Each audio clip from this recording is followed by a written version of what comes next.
कालच्या एकंदरीत गुंतवणुकी संदर्भात देखील काय सांगाल? नाणार सारख्या आणि पुन्हा एकदा बारसुदा ठिकाणी मोठ्या प्रमाणामध्ये गुंतवणूक येत आहे, विशेष करून ऊर्जा क्षेत्रामध्ये. आपल्याला कल्पना आहे की आता संपूर्ण जग हे ऊर्जा क्षेत्रामध्ये न्यूक्लिअर एनर्जीकडे जात आहे.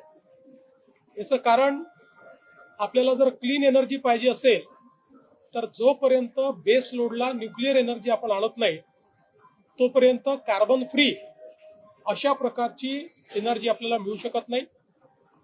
अमेरिकेसारखा देश आहे ज्यामध्ये जवळपास 49% त्यांची एनर्जी ही न्यूक्लिअर आहे. सगळ्या प्रगत देशांमध्ये न्यूक्लिअर एनर्जीचा मोठ्या प्रमाणात आता उपयोग होतोय.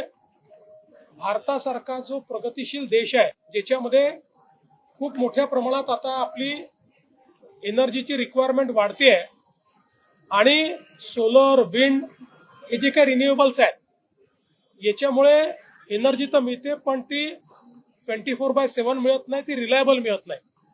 त्यामुळे बेस लोड करता भारताला न्यूक्लिअर एनर्जीची आवश्यकता आहे आणि म्हणूनच पहिल्यांदाच भारत सरकारने शांती हा कायदा तयार केलाय ज्याच्यामध्ये न्यूक्लिअर सिव्हिलियन यूज आता अलाव केलेला आहे आणि त्यातनं काल आपण महाराष्ट्रामध्ये 25,000 मेगावॅटचे 4 करार हे न्यूक्लिअर एनर्जीच्या क्षेत्रामध्ये केलेले आहेत.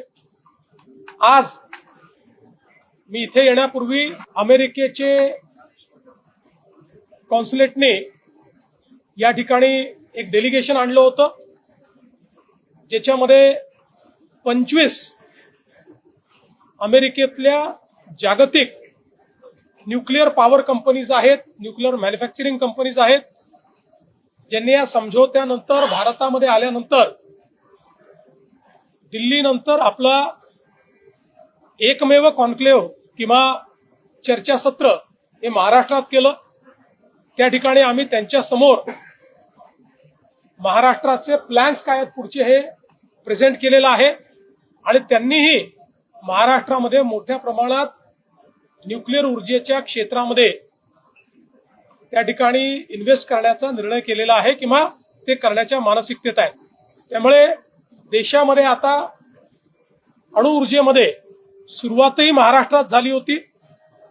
आपल्याला माहिती आहे भाभा ॲटॉमिक रिसर्च सेंटर जे आहे तारापूर तिथनं सुरुवात झाली होती आणि आता पुन्हा या संपूर्ण न्यूक्लिअर एनर्जीच्या आंदोलनाला पुढे नेण्याचं काम महाराष्ट्र करेल.